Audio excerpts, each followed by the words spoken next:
جس غار کی حفاظت کوموڈو ڈریگن کر رہا تھا اس کا راستہ تنگ اور طریق تھا، لیکن زخمی مفید کراہتا ہوا تالیہ کی رہنمائی کرتے انہیں اندر لے آیا۔ غار کے اندر پتھروں کا ڈھیر لگا تھا۔ سپاہیوں نے فوراً سے پتھر ہٹائے تو وہاں زمین میں ایک ڈھکن بنا تھا۔ ایک سپاہی نے ڈھکن اٹھایا، دوسرے نے اندر روشنی کی۔ وہاں سیڑھیاں نیچے جاتی تھیں، محض 15-20 سیڑھیاں جن کو اتر کے ایک بڑا سا کمرہ آ جاتا تھا۔ اس نے مفید کی گردن چھوڑ دی۔ 2 سپاہی اس کی پٹی وغیرہ کرنے اسے باہر لے گئے۔ دیگر سپاہی نیچے اترے اور کمرے کی دیواروں پہ لگی مشلیں روشن کی۔ پل بھر میں وہ کمرہ خوب روشن ہو گیا۔ تالیہ مراد کے کندھے پہ تیروں سے بھرا ترکش تھا اور ہاتھ میں پکڑی تلوار سے ڈریگن کا خون ٹپک رہا تھا۔ وہ مٹی کی سیڑھیاں قدم قدم نیچے اترنے لگی۔ لبوں پہ مسکراہٹ تھی، اداسی سے بھری مسکراہٹ۔ ایک زینہ، دوسرا زینہ۔ جیسے جیسے وہ اترتی گئی کمرہ سامنے آنے لگا۔ اس میں کتار در کتار لکڑی کے صندوق رکھے تھے۔ سپاہیوں نے فوراً صندوقوں کے منہ کھول دیے تھے۔ اندر سونے کے موٹے موٹے سکے چمکتے دکھائی دے رہے تھے۔ اس نے ایک عرصہ یہ منظر دیکھنے کی خواہش کی تھی۔ کوئی رازوں سے بھرا کمرہ جس کا دروازہ وہ کھولے گی تو اندر سونے کے ڈھیر لگے ہوں گے۔ آج وہ 15ویں صدی کی قدیم ملاقہ کی اس جزیرے کی زینے اتر رہی تھی اور سامنے موجود کمرہ ڈھیروں خزانے سے بھرا پڑا دکھائی دیتا تھا۔ بالآخر اسے خزانہ مل گیا تھا۔ ایڈم اس کے عقب میں زینے اتر رہا تھا۔ وہ خاموش تھا مگر سنبھل چکا تھا۔ تالیہ پہلے صندوق تک آئی اور اندر ہاتھ ڈالا۔ سکوں کی کھنک، سونے کی چمک اس کے جذبات میں چلنے لگے۔ وہ دوسرے صندوق تک آئی، ہاتھ اس کے سکوں کے اوپر سے گزرا۔ سونے کا لمس، وہ ٹھنڈک، وہ چمک جو آنکھوں کو خیرہ کر دیتی تھی۔ تم لوگ اوپر جاؤ۔ ایڈم نے سپاہیوں کو اشارہ کیا تو وہ سر تسلیم خم کرتے ہوئے اوپر کی طرف چلے گئے۔ دیواروں پہ لگی مشلوں کے شعلے جل رہے تھے اور زرد روشنی میں وہ دونوں اس دولت سے بھرے کمرے میں تنہا کھڑے نظر آ رہے تھے۔ یا اللہ، اتنا سونا، اتنی دولت! وہ ایک صندوق پہ جھکی اور جس میں طرح طرح کے زیورات کا ڈھیر لگا تھا۔ اس نے ہاتھ سے چند زیور اٹھائے اور ان کو واپس اندر گرا دیا جیسے اس سے کھیل رہی ہو۔ یہ آپ کے نہیں ہے چیتالیہ۔ ایڈم کھنکھارتا ہوا آگے آیا اور صندوق کا ڈھکن بند کیا۔ وہ سنے بغیر اگلے صندوق تک آئی اور اس میں رکھی سونے کی ننھی اینٹ اٹھائی۔ خالص سونا، اس کی چمک تو دیکھو، اس کو محسوس تو کرو ایڈم۔ اس کے چہرے پہ بچوں جیسی خوشی تھی۔ یہ ملاقہ کے غریب لوگوں کی امانت ہے چیتالیہ۔ ایڈم نے جلدی سے اینٹ اٹھا کے واپس اندر ڈالی اور دھڑام سے اس صندوق کا بھی ڈھکن گرایا۔ وہ بددقت ضبط کر رہا تھا مگر وہ مست مگن سی ایک کے بعد ایک صندوق کی طرف جا رہی تھی۔ سونے میں ہاتھ ڈالتی اور کچھ نہ کچھ نکال لیتی۔ ایڈم بار بار اس کے پیچھے لپکتا اور ہر چیز اس سے واپس لے کر اندر ڈالتا۔ یہ امانت ہے چیتالیہ، ہم اس کو نہیں چھو سکتے۔ سوچو اگر یہ ہمارا ہو جائے تو؟ چیتالیہ، وہ ناراض ہوا تو اس نے گہری سانس لی اور نروٹھے پن سے اسے دیکھا۔ جانتی ہوں مگر تھوڑی دیر کے لیے خوش تو لینے دو۔ آپ نے خوشی خوشی میں اس خزانے میں نقب لگانا شروع کر دینا ہے۔ بے فکر ہو، اب میں اپنی اصلاح کر چکی ہوں، اب میں چوری نہیں کرتی۔ وہ مڑ کے جانے لگی۔ جی، اسی لیے آپ نے ہر صندوق سے چند اشرفیاں اور اس والے سے تھوڑا سا زیور کھسکا کے اپنی جیب میں ڈالا ہے۔ وہ اس کے سامنے آ کھڑا ہوا اور کڑے تیوروں سے اسے دیکھتے ہتھیلی پھیلائی۔ تالیہ نے خفکی سے پلکیں اٹھائیں اور اسے دیکھا۔ اتنے سارے خزانے میں سے 2-3 چیزیں نکال لینے سے کس کا نقصان ہوگا؟ ہمارے ایمان کا نقصان ہوگا اور وہ سب سے بڑا نقصان ہوتا ہے۔ اب واپس کریں سب۔ تالیہ نے کر کے سر جھٹکا اور جیب میں الٹ دی۔ زیور، انگوٹھی، سکے نکال کے اس کی ہتھیلی پہ رکھے اور وہ جو آپ نے کان کے پیچھے بال اڑستے ہوئے سکہ اپنے جوڑے میں چھپایا تھا وہ بھی نہیں۔ تالیہ نے اسے کھا جانے والی نظروں سے دیکھتے ہوئے بالوں میں ہاتھ ڈالا اور سکہ اس کی ہتھیلی پہ پٹخا۔ ایڈم کے لبوں پہ فاتحانہ مسکراہٹ بکھر گئی۔ میدان جنگ میں نہ دشمن پہ ترس کھاتے ہیں نہ دوست کی طرف سے آنکھیں بند کرتے ہیں۔ سمجھداری سے اسے بتایا۔ تالیہ سے نظر انداز کر کے آگے بڑھ گئی۔ کمرے کے کونے میں ایک ڈیوڑی سی بنی تھی جس میں مختلف خانے تھے. اتنی عجیب و غریب چیزیں رکھی تھیں، کڑے، انگوٹھیاں، تالے، ایک سونے کی گڑیا اور سب سے اوپر ایک بوتل تھی. وہ اس بوتل کو پہچانتی تھی. اس نے بوتل اٹھائی اور اسے اوپر کر کے غور سے دیکھا. کانچ کی بنی بوتل خالی تھی، صرف پیندے میں چند قطرے جتنا باقی ماندہ مایا موجود تھا. ایسی ہی بوتل میں ایک مشروب کے اندر چابی رکھی ہوتی تھی. وہ بڑبڑائی، مگر اب یہ خالی ہے. خالی ہے نہیں، اس کو خالی کیا گیا ہے. اس نے سنجیدگی سے کہتے بوتل واپس رکھی. باپا کے ملازم یقیناً چابی کو کہیں اور لے گئے ہیں، شاید واپس باپا کے پاس. وہ اس کی طرف گھومی تو قدرے فکر مند لگتی تھی. اب ہم چابی کو کیسے ڈھونڈیں گے؟ تالیہ نے ایک نظر اعتراف میں دوڑائی. ابھی چابی کی فکر نہیں کرنی. فون فاتح کا کہنا تھا کہ ہمیں پلان کے مطابق چلنا ہے، اس لیے بہتر ہے کہ ہم پلان کے مطابق چلیں. ٹھیک ہے. ایڈم نے گہری سانس لی اور ایک عزم سے بولا، میں ان صندوقوں کو باہر نکلواتا ہوں، پھر میں واپس چلا جاؤں گا. اور نہیں ایڈم، وہ بولی تو آنکھیں ایڈم کی آنکھوں پہ جمی تھیں. یہ خزانہ تم نے ڈھونڈا ہے، یہ جزیرہ تم نے ڈھونڈا ہے. تمہارے الفاظ نے ڈریگن کے مالک کو مجبور کیا کہ وہ پسپائی اختیار کریں. اس خزانے کا راز تمہارا ہے، اس راز کو افشا کرنا بھی تمہارا حق ہے. مگر ایڈم لمحے بھر کو گنگ ہو گیا. پلان کے مطابق میں نے واپس جانا تھا اور آپ نے بعد میں یہ خزانہ لے کر واپس ملاقہ آنا تھا. آپ شہزادی ہیں اور میں تو بس، نگاہیں جھک گئیں، ایک ادنا غلام ہوں اور ساتھ میں ایک بھگوڑے فوجی بھی ہوں.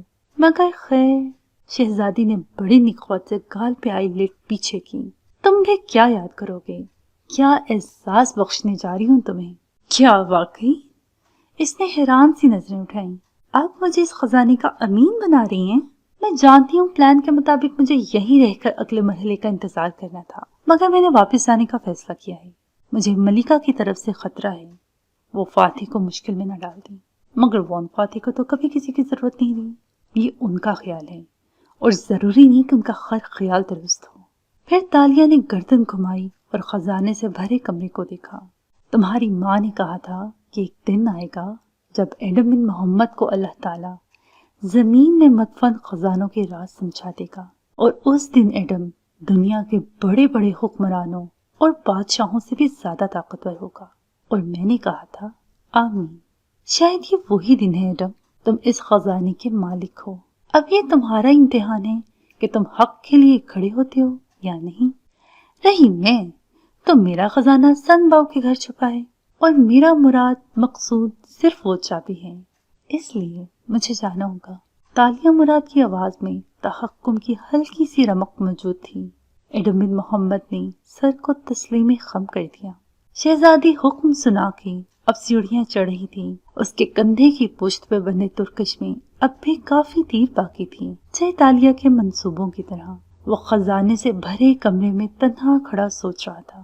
اگر یہ وہ دن ہے جب مجھے زمین کے خزانوں کا راز معلوم ہو جانا تھا تو مجھے دنیا کے سارے بادشاہوں سے زیادہ طاقتور ہونا تھا. پھر اتنا طاقتور کیوں نہیں محسوس کر رہا میں خود کو؟ وہ سوچ رہا تھا، حیران، پریشان. سپاہی اب نیچے اتر رہے تھے. کچھ نے تالیہ کے ساتھ واپس جانا تھا، کچھ نے ایڈم کے ساتھ یہیں رہ کر اگلے مرحلے کا انتظار کرنا تھا. مدھم موم بتیاں مراد راجہ کی خوابگاہ کو نیم روشن کیے ہوئے تھیں. وہ کمرے کے کونے میں بیٹھا تھا، چوکڑی مار رکھی تھی اور ارد گرد 13 موم بتیاں قطار میں جلا رکھی تھیں. سامنے ایک بھری ہوئی بوتل رکھی تھی جس کے پیندے میں سنہری سکہ اور زنجیر تہ رہی تھی. وہ آنکھیں بند کیے دونوں ہاتھ بوتل سے چند انچ اوپر پھیلائے زیر لب کچھ پڑھ رہا تھا جب دروازے پہ دستک ہوئی. مراد نے توجہ نہ دی. وہ اسی طرح آنکھیں مونڈے منتر پڑھنے میں مصروف رہا. لفاقن دوبارہ دستک ہوئی. اس نے آنکھیں کھولی. وہ سرخ پڑ رہی تھیں. دستک تواتر سے ہونے لگی. مراد نے برہمی سے دروازے کو دیکھا، پھر پھونک مار کے ساری موم بتیاں بجھا دیں. کمرے میں اندھیرا چھا گیا. وہ اندھیرے میں اٹھا، کھڑکی تک گیا، پیالے سے پانی لے کے چہرے پہ ڈالا، پھر دیا جلائی سلگائی اور قندیل روشن کی. اندھیرا چھٹا اور اب کی دفعہ کمرہ عام روشنی سے روشن ہوا. وہ موم بتیوں کی نحوست بھری روشنی عنقا ہو چکی تھی. اس کے گیلے چہرے کے تاثرات نارمل ہو چکے تھے اور آنکھوں کی سرخی کم تھی. سادہ سفید کرتے پاجامے میں ملبوس مراد نے سرخ پٹی ماتھے پہ باندھی اور دروازے کی طرف بڑھا جو مسلسل بج رہا تھا۔ کون سا عذاب آ گیا تھا جو مجھے اس وقت تنگ کیا ہے؟ پٹ کھولتے ہی وہ دھاڑا تھا۔ کیا جانتے نہیں ہو کہ بندہ ہرا کی عبادت کا وقت ہوتا ہے؟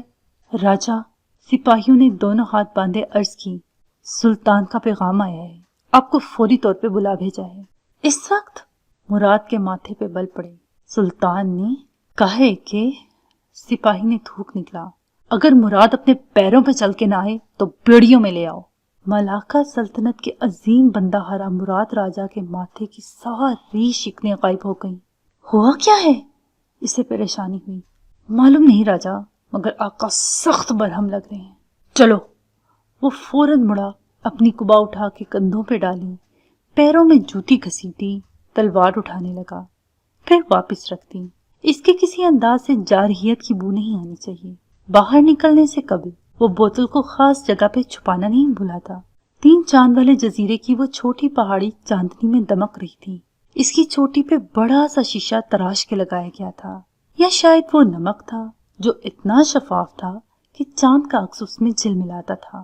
دوسرا چاند سمندر پہ تیر رہا تھا اور تیسرا چاند آسمان پہ بادلوں کے اوپر ٹیک لگائے نیم دراز نیچے جزیرے کے ساحل کو دیکھ رہا تھا۔ دور افق پہ مدھم سی روشنی دکھائی دیتی تھی۔ سیاہ آسمان جامنی ہو رہا تھا اور ٹھنڈی ہوا چل رہی تھی۔ صبح ہونے میں کم وقت رہ گیا تھا۔ ایسے میں ساحل پہ کھڑی کشتی کو سپاہی سفر کے لیے تیار کرے تھے۔ چند سپاہی پہاڑی کے دامن میں غار کی طرف آتے جاتے دکھائی دیتے تھے۔ تالیا اور ایڈم کشتی کے ساتھ کھڑے تھے، آمنے سامنے۔ تالیا نے اپنا چوغا پہن رکھا تھا۔ تیز ہوا سے اس کے بال بار بار چہرے پہ آتے، جن کو وہ کانوں کے پیچھے اڑستی۔ ایڈم اداس مسکراہٹ سے اسے دیکھ رہا تھا۔ احتیاط سے جائیے گا، سمندری سفر خطرے سے خالی نہیں ہوتا۔ ہمیشہ مایوسی کی باتیں کرتے ہو ایڈم۔ وہ بے فکری سے مسکرائی۔ ہم پلان پہ چل رہے ہیں تو ڈر کیسا؟ بس کل تک میں واپس ملاقہ پہنچ جاؤں گی، تم تب آنا جب دوسرا مرحلہ پورا ہو جائے، اس نے زوم آئینی انداز میں یاد دلایا۔ ایڈم نے سر اس بات میں ہلایا، پھر آنکھوں کی پتلیاں سکوڑ کے غور سے اسے دیکھا۔ کیا واقعی آپ یہاں سے کچھ چرا کے نہیں جا رہی؟ آپ چوری سے جا سکتی ہیں، ہیرا پھیری سے نہیں۔ ارے وہ سب تو میں نے مذاق میں اٹھایا تھا، وہ کھلکھلائی۔ ابھی اتنے ٹرکس نہیں سکھائے تمہیں کہ میرے ہاتھ کی صفائی پکڑ سکو۔ میری نظر بہت اچھی ہے چیتالیہ۔ یاد کریں، مسز اسرا کی گیلری میں پہچان گیا تھا کہ اب تنگو کامل کی ملازمہ ہیں، اور وہ دونوں ہنس پڑے۔ پھر تالیہ نے گردن گھمائی۔ وہ دونوں ساحل پہ کھڑے تھے اور سامنے چاندنی سے چمکتے پانیوں والا سمندر بہہ رہا تھا۔ خاموش ساکن سمندر، 15ویں صدی کا جوان سمندر۔ وقت کے اس پار کیا ہو رہا ہوگا ایڈم؟ نیلے پانیوں کو دیکھتے ہوئے اس کی آواز میں اداسی کھل گئی۔ میں تو صرف یہ سوچ رہا ہوں کہ پانی کے اس پار کیا ہو رہا ہوگا۔ اگر وان فاتح کا راز کھل گیا اور راجا نے ان کو گرفتار کر لیا یا ان کی جان لینے کی کوشش کی تو کیا ہوگا؟ نہیں، باپا ان کو یوں ایک دم مار نہیں دیں گے۔ یہی تو میں سوچ رہا ہوں کہ اگر راجا نے ان کو مارا نہیں بلکہ چناؤ کا اختیار دے دیا تو وہ کس کو چنیں گے؟ تالیہ چونکی، سمندر کی لہریں پل بھر کو تھم گئی۔ سارا جزیرہ دم ساتھے سننے لگا۔ کیا مطلب؟ یاد رکھیے گا، اگر ان کو چناؤ کا موقع ملا تو وہ آپ کو یا مجھے کبھی نہیں چنیں گے۔ تالیہ کی رنگت گلابی پڑنے لگی، ماتھے پہ بل در آئے۔ تم میں اور مجھ میں فرق ہے ایڈم، صرف اتنا کہ آپ سے انہوں نے نکاح کیا ہے، مگر یاد رکھیے گا وہ ہمیشہ ہمارے ہیرو رہیں گے اور ہم ان کے فینس، ادنا کارکن۔ بس تمہیں کیوں لگتا ہے باپا ان کو چناؤ کا اختیار دیں گے؟ اور کس قسم کے چناؤ کی بات کر رہے ہو تم؟ وہ الجھی ہوئی تھی، اسے یہ باتیں ناگوار گزر رہی تھیں۔ یہ مجھے نہیں معلوم، مگر اتنے مہینے ایک محل میں رہا ہوں میں چیتالیہ، اتنا تو بتا سکتا ہوں کہ یہ حکمران بڑے فیصلوں میں ہم ادنا کارکنوں کو شریک نہیں کرتے۔ اس لیے اگر آپ کو چناؤ کا موقع ملے تو میرے جزیرے سے آنے کا انتظار مت کیجیے گا، خود اس دروازے کو پار کر لیجیے گا۔ نہیں ایڈم، وہ بولی تو آنکھوں میں قدرے غصہ تھا۔ ہم ایک ساتھ آئے تھے اور ایک ساتھ جائیں گے۔ اگر ہم میں سے کوئی مر گیا تو اس کی لاش ساتھ جائے گی۔ تم فی الحال اس خزانے کو سنبھالو، میں ملاقہ میں تمہاری منتظر رہوں گی۔ اس کا انداز قطعی اور حتمی تھا۔ ایڈم نے پھر سے سر کو خم دیا۔ الوداع شہزادی۔ تالیہ نے چوغی کی ٹوپی سر پہ برابر کی اور کشتی کی طرف بڑھ گئی۔ اس پہ بیٹھتے ہی اس نے پیچھے مڑ کے دیکھا۔ ساحل کنارے چوغا پوش آدم بن محمد کھڑا اسے جاتے دیکھ رہا تھا۔ چند سپاہی اس کے آس پاس کام کرتے دکھائی دے رہے تھے۔ ملاح سپاہیوں نے بادبان کھول دیا اور کشتی کو پانی پہ دھکیل دیا، پھر چپو چلانے لگے۔ وہ عرشے پہ ایک لکڑی کی چوکی پہ بیٹھ گئی اور رخ پانی کی طرف موڑ دیا۔ کنکھیوں سے وہ ساحل کنارے کھڑے ایڈم کو دیکھ سکتی تھی۔ جب کشتی سمندر پہ دور نکل آئی اور آسمان پہ فجر طلوع ہونے لگی تو تالیہ نے چوغے کے اندر ہاتھ ڈال کے نکالا تو اس میں ایک چمکتی ہوئی شے تھی۔ یہ وہ چیز تھی جو اس نے غار میں رکھی عجیب و غریب چیزوں میں سے اٹھائی تھی۔ یہ سونے کی ہیئر پن تھی جس کو جوڑے میں لگایا جاتا تھا۔ اس کے دہانے پہ ہرن کا چہرہ بنا تھا، آنکھوں میں ہیرے لگے تھے اور پیچھے جا کر وہ لمبی نکلی ہو جاتی تھی۔ تالیہ نے اسے اٹھا کے روشنی میں دیکھا اور مسکرائی۔ ایڈم بن محمد، یہ ملاقہ کے لوگوں کی نہیں، میرے باپا کی شے تھی۔ جانی یہ کس لیے استعمال ہوتی ہے، مگر نئے دور میں جا کے یہ اچھی خاصی قیمت پہ بک جائے گی۔ اس میں قیمتی ہیرے اور خالص سونا استعمال کیا گیا ہے۔ اس کو میں اپنے ساتھ لے جاؤں گی۔ وہ خوش اور مطمئن نظر آ رہی تھی۔ اس کی کشتی سمندر پہ تیرتی جزیرے سے دور ہوتی جا رہی تھی۔ مراد راجہ جب سلطنت محل پہنچا تو صبح ہونے میں کافی وقت تھا۔ سپاہی اسے فوراً اندر لے گئے۔ مراد نے چہرہ پہ تاثر رکھا مگر حقیقتاً وہ پریشان تھا۔ اسے ایک ملاقاتی کمرے میں بٹھا کے سپاہی چلے گئے۔ وہ کافی دیر انتظار کرتا رہا، بے چینی سے ٹہلتا رہا۔ ایک دو بار دربانوں کو آواز دی تو انہوں نے بتایا کہ آقا غسل فرما رہے ہیں۔ مراد ضبط کے گھونٹ پی کے رہ گیا۔ اسے اتنا انتظار مرسل نے پہلی دفعہ کروایا تھا۔ صبح کی پہلی کرن باہر آسمان پہ دکھائی دی تو مرسل شاہ کمرے میں داخل ہوا۔ وہ کہیں سے بھی حالت نیند میں نہیں لگتا تھا، نہ بال گرے تھے۔ شاید وہ اتنی دیر کچھ سوچنے میں مصروف رہا تھا۔ پیشانی سلوٹ زدہ تھی۔ مراد نے غور سے اسے اندر آتے اور مسحری پہ براجمان ہوتے دیکھا۔ ایک ہاتھ گھٹنے پہ جمائے وہ سیدھا بیٹھا، قدر خفکی سے مراد کو دیکھ کے بولا، آ گئی تم؟ ساتھ ہی اسے بیٹھنے کا اشارہ کیا۔ مراد آہستہ سے سامنے بیٹھا۔ کافی دیر ہو چکی آقا، خیریت تھی؟ کہیں بغاوت کا اندیشہ تو نہیں ہوا یا دشمن کا حملہ؟ وہ بظاہر فکر مندی سے بولا مگر آواز میں معمولی سا گلہ بھی تھا۔ مراد راجہ، مرسل نے بھویں اکٹھی کیے سنجیدگی سے اسے دیکھا۔ دشمن کے حملے سے زیادہ تکلیف دہ بات میرے لیے یہ ہوگی کہ میرا بندہ حرام مجھ سے جھوٹ بولے۔ مراد کی گردن میں گلٹی سے ابھر کے معدوم ہوئی۔ تاثرات میں حیرانی کھل گئی۔ میری جان لے لیجیے آقا، مگر مجھے بتائیے تو صحیح کہ ہوا کیا ہے؟ پھر اسے خیال گزرا، کیا چین سے قرضہ لینے کے فیصلے پہ میری رائے؟ تم نے اپنی بیٹی کو کماری کیوں کہا جبکہ مجھے اطلاع ملی ہے کہ وہ شادی شدہ ہے؟ وہ اکھڑے اکھڑے مگر مضطرب لہجے میں بولا تو مراد نے تعجب سے دونوں آئی برو جھکائے۔ میری بیٹی شادی شدہ؟ پھر وہ ہلکا سانس دیا۔ ایسا مزاح کس نے کیا آپ سے آقا؟ وہ حیران تھا مگر جیسے محسوس بھی ہوا تھا۔ مرسل کے تاثرات قطرے بدلے، چہرے کے تناؤ میں کمی آئی۔ وہ ذرا آگے کو ہوا، تو یہ بات غلط ہے کہ ملک چین میں تمہاری بیٹی کی پہلے شادی ہو چکی ہے اور اس بات کو چھپا کے مجھ سے جھوٹ بول رہے تھے؟ وہ بے چین لگتا تھا۔ کھڑکی کے پار جامنی آسمان سفید پڑا تھا۔ روشنی اندر آئی تو کمرہ منور ہونے لگا اور قندیلوں کی روشنی ماند پڑنے لگی۔ میں سمجھ گیا آقا، مراد نے گہری سانس لے کر سر ہلایا۔ آپ کو ایسی بات کسی چین سے تعلق رکھنے والے نے کہی ہوگی۔ ظاہر ہے اس شادی پر سب سے زیادہ تکلیف چینیوں کو ہی ہوگی۔ کیا آپ نے سمجھ لیا تھا کہ شادی آپ آرام سے کر لیں گے اور گستاخی معاف، ملکہ کوئی رد عمل نہیں دیں گی؟ آپ تو برے سے برے حالات کے لیے بھی تیار تھے آقا، پھر آپ ان فضول باتوں پہ کیوں دھیان دے رہے ہیں؟ کمرہ مزید منور ہوا تو مرسل کے چہرے پہ آئے شک کے بادل بھی چھٹنے لگے۔ یعنی شہزادی تاشا کی کوئی شادی نہیں ہوئی اور وہ میرے نکاح میں آ سکتی ہیں؟ مرسل کے چہرے پہ خوشی اور اندیشے ایک ساتھ موجود تھے۔ مراد رسان سے مسکرایا اور آگے کو جھکا۔ آقا، یہ صرف ایک سازش ہے مجھے آپ سے دور کرنے اور اس شادی کو رکوانے کے لیے۔ میری بیٹی غیر شادی شدہ ہے اور وہ آپ کی ہی ملکہ بنے گی۔ آپ اس کو بلوا کے بھی پوچھ سکتے ہیں۔ میں خود قرآن پہ ہاتھ رکھ کے حلف لینے کو تیار ہوں۔ آپ ان وہموں سے نکل آئیں۔ اوہ، مرسل شاہ نے گہری سانس لی۔ کھڑکی سے آتے روشنی نے کمرے کے سارے اندھیرے دور کر دیے تھے۔ فضا جیسے صاف ہو گئی تھی۔ تو یہ صرف ایک سازش تھی؟ میں خامخواہ اتنا پریشان رہا۔ اس نے بے اختیار پیشانی مسلی، جیسے بہت سے تناؤ کو خارج کیا۔ یہ تو ابھی شروعات ہیں آقا، آگے بہت کچھ ہوگا۔ آپ کو خود کو مضبوط بنانا ہوگا۔ ہمیں مل کے ان سب سازشوں کا مقابلہ کرنا ہے۔ پھر مراد نے کھڑکی سے باہر نگاہ دوڑائی۔ مجھے فوج کی مشقوں کی نگرانی کے لیے جانا ہے، اگر آپ کی اجازت ہو تو۔ ہاں ہاں، تم جاؤ۔ مرسل نے ہاتھ جھلایا۔ وہ مطمئن اور پرسکون نظر آنے لگا تھا۔ مراد ادب سے سر کو خم دے کر اٹھا اور الٹے قدموں دروازے کی طرف بڑھا۔ کمرہ اتنا روشن ہو چکا تھا کہ دروازے کے ساتھ جلتی قندیل کا شعلہ بے معنی سا لگتا تھا۔ اس نے لوہے کا ڈھکن اٹھایا تاکہ قندیل کے اوپر رکھ کے شعلہ بجھا دے۔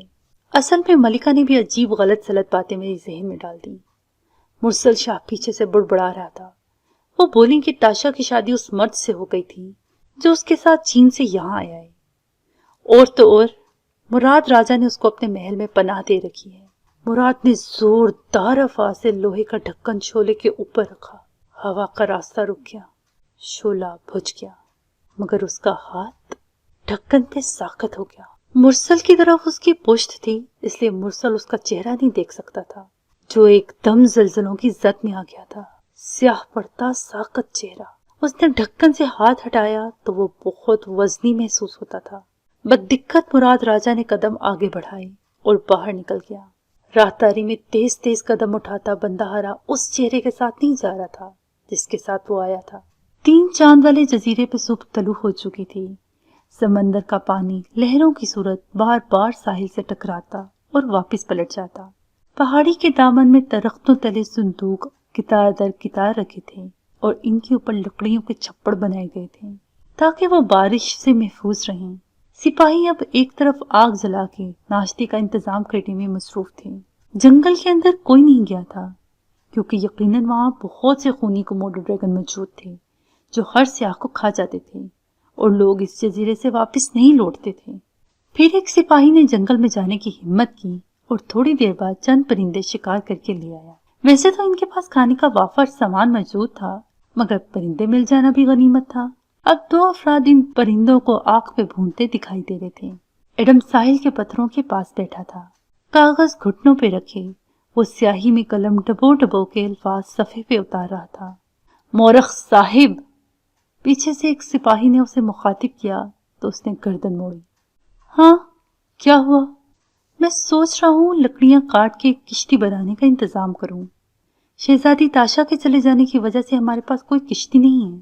بالفرض دوسرا مرحلہ ناکام ہو جاتا ہے تو ہم کیا کریں گے؟ وہ فکر مند لگتا تھا۔ ایڈم ہلکا سا مسکرایا۔ ہاں، تم اپنا انتظام پورا رکھو، مگر مجھے یقین ہے کہ ہم دوسرے مرحلے تک ضرور پہنچ جائیں گے۔ جو لوگ سچ کا ساتھ دینا چاہتے ہیں ان کے لیے راستے اللہ تعالیٰ خود کھولتا ہے۔ سپاہی نے گردن موڑ کے درختوں کے چھپڑ تلے رکھے صندوقوں کو دیکھا اور پھر اس مورخ کو جو واپس کاغذوں کی طرف متوجہ ہو گیا تھا۔ سچ کیسا؟